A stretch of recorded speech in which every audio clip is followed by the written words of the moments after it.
Hey y'all, it's Ricky T. I'm coming to you from my balcony here in beautiful Beech Grove on a nice morning. It's still morning. I'm going to be heading into work after this video, but wanted to do it real quick while it was fresh on my mind. It's going to be a hot day, so that's another reason to do it early this morning before it gets too hot. So today's video is a clarification video from an earlier video that I did. So last week I did a video giving my take on the NFL National Anthem kneeling controversy. And so a couple of people kind of called me out on some of the statistics I was using, basically accusing me of making up numbers just so I can make my point, and wanted me to clarify. So that's what I'm doing. So first of all, I did not make up numbers, so that accusation is absolutely false. And then secondly, I am going to clarify. And so what I'm going to do right now is I'm going to clarify how I came up with the numbers I came up with. And then after that, I'm going to go ahead and take the raw data that was provided to me in the comments section of the previous post. And assuming it's true, which it looks to be true when you look at it from a raw data perspective, and I'm going to take a look at the raw data and show you how even if you use the raw data, it still supports and proves my point, okay? So basically, I think the statistic that is being called out is I stated that 60% of all violent crime is committed by black folks. So here's what I did, and I'm going to have to preface it a little bit. So as most people know, when you look at the overall population, whites make up right at 78% of the overall population. Blacks make up just a little over 13% of the overall population, which means there's 6 times more whites than blacks. In other words, there's 600% more whites in the United States than there are blacks. And so I went back and looked at the U.S. Bureau of Census data to confirm the information that I just told you, which is true. The one clarification I do need to make regarding population, which is insignificant, it doesn't make a difference, but just for full disclosure, the Bureau of Census did not consider Hispanics as a separate race. What they did was they took Hispanics and said if you're a white Hispanic, you get lumped in with whites. If you're a black Hispanic or non-white Hispanic, you get lumped in with blacks. So again, that does not change the percentages at all, but I wanted to clarify that. So again, right at 78% white, just a little over 13% black, meaning that there's 600% more whites than blacks. So what I did was, when you look at doing a statistical analysis and you've got 2 groups and you want to look at them side by side, if one group has a significantly higher total number, then you're really not going to get a fair comparison if you're doing a side by side. So Group A, whites, has 600% more people than Group B, blacks. So in order to make it a fair side by side, basically what I did was I calculated it down to be a 1-to-1 ratio. So you can see for every 1 white compared to every 1 black, what is the percentage. I did that by looking at arrests per 100,000 per race. So basically what you do is you take the total number of people in a given population, divide it by what percent of that population they are, and take it times 100,000, because you're looking at it on a per 100,000 person basis. When you do that, what you find is blacks commit 2.7 violent crimes for every 1 violent crime committed by a white person. So when I said 60% black, that was really a low number. It's really closer to 67%. When you look at it on a 1-to-1 ratio, so when you look at it that way, and you look at it from a 1-to-1 ratio, so it's apples to apples comparison, then you see that it's 67% more crime by blacks. But then you look at who's being killed by police. who are being killed by police officers, and a little over 2 whites are being killed for every 1 black person. So if over double the amount of whites are being killed by police compared to blacks, but yet on a 1-to-1 ratio, over 60%, almost 70% of the crime is being committed by blacks, then you absolutely cannot make an argument that there's some sort of institutionalized police brutality against blacks. Therefore, the whole kneeling protest is based on a false narrative. Now, with that in mind, people go, well, Rick, let's look at it on a raw data perspective. So let's look at it on a raw data perspective, and I'll use the raw data that was provided to me by the person who made the comments in the previous post.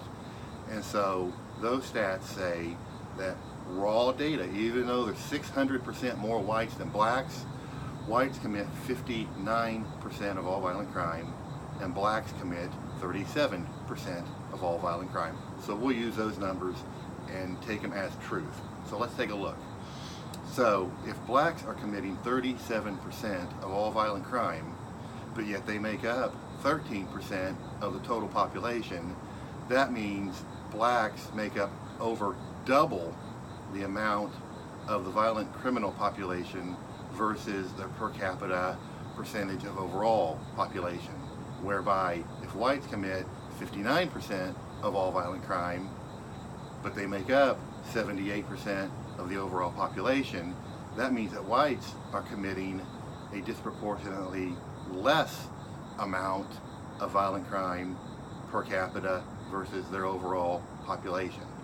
So then again, you look at the fact that a little over 2 whites are being killed by the police versus every 1 black.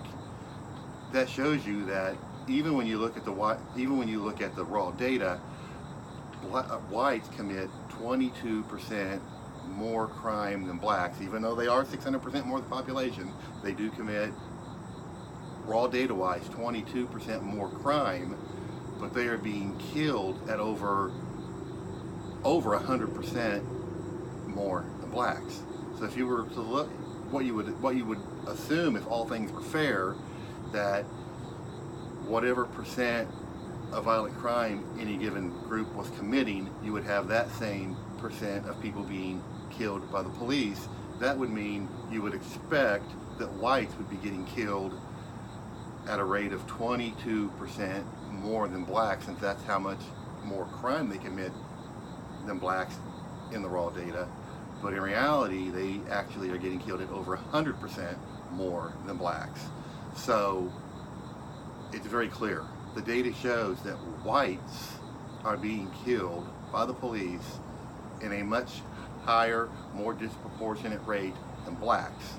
Whether you look at data where it is calculated to be a 1-to-1 ratio, or if you look at the raw data, you still see that whites are being killed by the police at a much higher rate than blacks are compared to the percentages of crime they're actually committing. So with that in mind, there's no way you can legitimately, based on actual facts, make the argument that there's some sort of institutionalized police brutality against blacks. It's just not true. The facts tell you it's not true. Even looking at raw data, it's just not true. So therefore, I'm not even going to call it my theory. It's not even a theory, because I've just given you facts to prove it's true. What I just said is true. It's a false narrative. So again, the whole kneeling for the anthem protest is a false narrative made up by the media, who has an agenda to push, and these players who are kneeling are falling right into the trap. They're being tricked. They're being used as pawns by the media to push their false agenda so they can pump up their ratings, and when it's all said and done, it's just a distraction.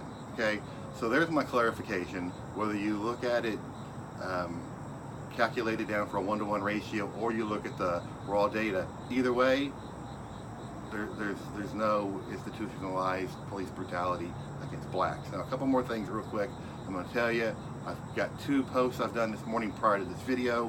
One post will take you to a link that will show you every single person who was killed by the police in both 2015 and 2016 with their, in almost every case it has their mugshot and a brief description of the situation so you can see their race, you can see what happened. Secondly, the second post, a couple of charts that show 2017 total people killed by the police in 2017 by race. That will show you that over double the amount of whites were killed by cops compared to blacks. And then the final thing that I want to make very clear, we're talking about people being killed by the police, so it makes it sound like police are the bad guys. So I want to clarify, that's not true. There are millions and millions of police interactions every year in the United States of America. And out of those millions and millions of interactions, there's like 700 fatalities of the perpetrator. So that's a very, very small number. And then when you look at the actual, those right around 700 cases, in almost every case, like 99% of those cases, and you would have to look at each one individually to break them up, but like 99% of those cases, the perpetrator did something stupid, resisting arrest, pulling a gun on the cop, trying to attack the cop, did something stupid to put the cop's life in danger. And so therefore, the cop did what they had to do to protect themselves, and so therefore the killing was justified. So that's it. So I've clarified, my take is correct. You really can't argue against it if you're using actual facts and data. And I also want to clarify that the cops are the good guys, and that's basically it. All right, guys, so there you go. Feel free to comment. You know I love you, and as always, God bless America.